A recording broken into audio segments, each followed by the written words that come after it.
শুভ সকাল সবাইকে। কেমন আছো তোমরা সবাই? আশা করছি তোমরা সবাই ভালো আছো, সুস্থ আছো। আজ হলো সোমবার। আমার আরও একটি নতুন ব্লগে তোমাদের সবাইকে স্বাগত। আমি সকাল সকাল একটু ছাদে উঠেছি, আর দেখো বেল ফুল। আমার হাজবেন্ড বলল এটা বেল ফুল গাছ। আর একটা গোলাপও ফুটেছে দেখলাম, আর বেশ কয়েকটা বেল ফুল ফুটেছে। আর জানো, খুব সুন্দর গন্ধ। আর বেল ফুলের গন্ধ কীরকম হয় আমরা তো সবাই মোটামুটি জানি, মিষ্টি একটা গন্ধ। আর দেখছি টবের ভিতরে না একটা ফুল পড়ে রয়েছে। তা আমি এখানে দাঁড়িয়ে ভাবছিলাম যে ফুলটা কি, আর ছাদে তো প্রচণ্ড হাওয়ার কারণে কি পড়ে গেল, টবের মধ্যে পড়েছিল। এটা ঘরে নিয়ে যাব। যাই হোক, সকালে ছাদে এসেছি। আজকে কিছু টমেটো নেব। টমেটো আজকেই মনে করো একটু বেশি করে তুলবো। আর টমেটো খাওয়া তো শুরু হয়ে গেছে অনেক দিন আগে থেকেই, মানে পাখিরা এসে খেয়ে যাচ্ছে। এই যে দেখো, আরও একটা খেয়েছে। আর এই টমেটোটা দেখছি মানে ঠোকর মেরেছিল, খায়নি। যাই হোক, যেগুলো এরকম আছে রেখে দেবো গাছে, আর যেগুলো ভালো ভালো আছে একটু পেকে গেছে সেগুলো তুলে নিয়ে যাব, যতটা পারি নিয়ে যাব।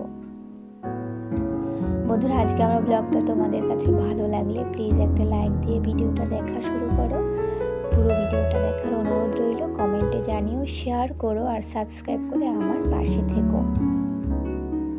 আর টমেটো, এবছর টমেটোর সাইজগুলো না অনেকটা হয় না বড় বড় কুল, সেই অনেকটা বড় বড় কুলের মতনই সাইজগুলো। বেশি বড় হয়নি, কেন জানি না। যত্ন নিতে কোনো মানে ভুল হয়েছে কি না আমার কে জানে। খাওয়া দাওয়া যে দিয়েছি গাছগুলোতে সব কি ঠিকঠাক মতন দেইনি, তাও বলতে পারছি না। আর তোমাদেরকে তো বলেছি বেশি গাছ করছি না, কারণ ঠিকঠাক যত্ন নিতে পারছি না, এই জন্যই হয়তো এরকম হয়েছে। তোমরা যারা আমার ভিডিওগুলো কন্টিনিউ করো, তোমাদের সবাইকে জানাই অসংখ্য অসংখ্য ধন্যবাদ। তোমরা সব সময় ভালো থেকো।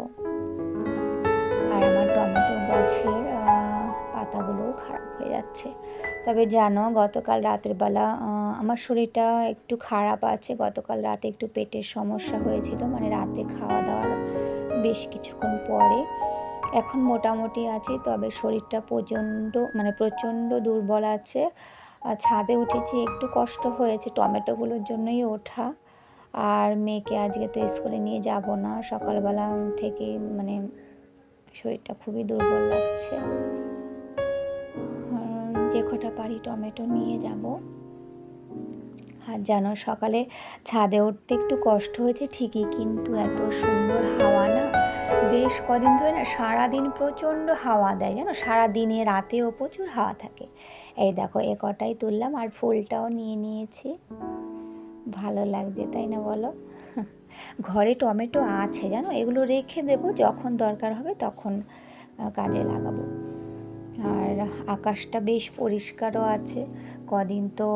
একদিন তো প্রচণ্ড বৃষ্টি হলো, ঝড়ের মতনও হলো। ঝড় হওয়ায় বৃষ্টি হয় কি হয়েছে, আমের বোল, তারপরে অনেক ছোট বড় আম পড়ে গেছে মানুষের। সবাই বলা করে, মানে যাদের বাড়িতে আম গাছ আছে। আমার বাবার বাড়ির ওইদিকেও নাকি প্রচণ্ড ঝড় হয়েছে। আমার ভাই ফোন করেছিল দুদিন আগে, বলেছিল। যাই হোক, তারপর দেখো আমি এই 1 বোতল ওআরএস গুলিয়ে নেব। এই ওআরএসটাই না আমি সারাদিন একটু একটু খাবো, কারণ প্লেন জলও তো খাবো। আর এই ওআরএসটা আমি সারাদিনের মধ্যে শেষ করে ফেলবো, মানে ধরো এই সকাল থেকে খাবো, বিকেলের মধ্যে যাতে শেষ হয়ে যায়, বা দুপুরের মধ্যে সেভাবেই খাবো। তা ঘরে আমার মেয়ে আছে, ওকে বললাম স্নান করে দিয়েছি, ওকে আমি স্নান করিয়ে দিয়েছি। বললাম তুমি ঘরে বসে ড্রয়িং করো। তা মেয়ে জিজ্ঞাসা করছে, মানে এটা একটু মিষ্টি মিষ্টি লাগে তো, তা মেয়ে জিজ্ঞাসা করে খেতে কেমন, এই আর কি। যাই হোক, অল্প একটু ওআরএস খেয়ে নিচ্ছি। আর দেখো ইন্ডাকশান আমি রান্না শুরু করেই দিয়েছি। আর এই হাঁড়িটা দেখছো, স্টিলের হাঁড়িটা হচ্ছে আমার বিয়ের হাঁড়ি। এই প্রথম রান্না হচ্ছে এই হাঁড়িটায়, মানে আমার বাবার বাড়িতে আমার বিয়ের দিন পেয়েছিলাম গিফট। আর ইন্ডাকশানটা তো আগেরই ছিল, তা যেন গ্যাস তো হাতে নেই একটাও। আর যে গ্যাসটা রান্না হচ্ছে না ওটার বেশ কদিন যাবে। গ্যাস বুক করা হয়েছে, জানি না ভগবান জানে গ্যাস কবে পাবো, চিন্তায় আছি জানো। আর ইন্ডাকশানে রান্না হতে তো দেরি হচ্ছে, একটা একটা করে রান্না করব, জানি না মেয়ে নিয়ে তো স্কুল দৌড়াদৌড়ি করবো, কি আছে কপালে কে জানে। যাই হোক, এখানে ডাল রান্না করেছি লাউ দিয়ে, আর ভোলা মাছ করেছি মাখা মাখা করে বেগুন দিয়ে, ধনে পাতা দিয়েছি। আর এখানে করেছি সয়াবিন। এই সয়াবিনটা না গতকালকে করার কথা ছিল, সমস্ত কিছু রেডি করে নিয়েছিলাম, তা করা হয়নি, ফ্রিজে তুলে রেখে দিয়েছিলাম মানে কাঁচা অবস্থাতেই, কিন্তু আজকে আমি রান্নাটা করলাম। চলো খাওয়া দাওয়া কখন হবে জানি না, কারণ এখন আমার রান্নার এই পার্টটা আমি আগেই করে নিয়েছি। আর আজকে না আমি ঠিক করলাম, শরীর খারাপ যতই থাকুক আজকে পুরো ঠিক করেই নিয়েছি ফ্রিজটা পরিষ্কার করব। দেখো ফ্রিজের উপর এই কাপড়টা দিয়েছি, এটা কাপড়ও ঠিক না, মানে আমার শ্বশুরমশাই তো সোফার কাজ করে, তোমরা অনেকেই জানো। ওই সোফার যে কাপড়গুলো হয়, মানে এই কাপড়গুলোতে একটু তেল তেলে, সেই কাপড়টাই উনি শুরু থেকে দিয়েছে, ওটাই রয়েছে। যাই হোক, ফ্রিজটা একটু পরিষ্কার করে নিই, তবে যেন ফ্রিজটা পরিষ্কার, মানে এই পর্যন্তও ঠিক ছিলাম, কিন্তু ফ্রিজের যাবতীয় সব জিনিসগুলো মানে গোছাতে গিয়ে না আমার শরীরটা খুব খারাপ লাগছিলো, ভালোই লাগছিল না। মনে হচ্ছিলো কি হায় রে, কেউ যদি একটু হেল্প করতো, এরকম লাগছিল আমার। একদমই ভালো লাগছিল না কাজগুলো করতে, যেহেতু শরীরটা একটু খারাপ তোমাদেরকে বললাম। আর এখনও পর্যন্ত আমি স্নান করিনি, ভেবেছি এইগুলো করে পরিষ্কার করে সমস্ত কিছু ফ্রিজের যা আছে সব ঠিকঠাক করে না রেখে না মানে স্নান করতেও যেতে ইচ্ছা করছে না। মানে রান্নাঘরটা অনেকটা এলোমেলো রয়েছে, সব কিছু যেহেতু বের করে ফেলেছি।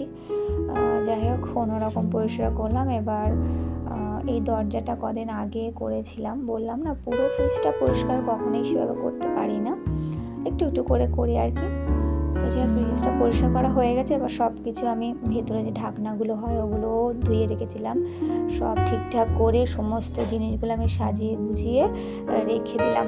এখন কষ্ট হলেও শান্তি লাগছে যে পরিষ্কার করেছি। চলো ভিডিওটা এখানেই রাখি, তোমরা সবাই ভালো থেকো, সুস্থ থেকো। তোমাদের সাথে আবারও দেখা হবে আরও একটি নতুন ভিডিও নিয়ে।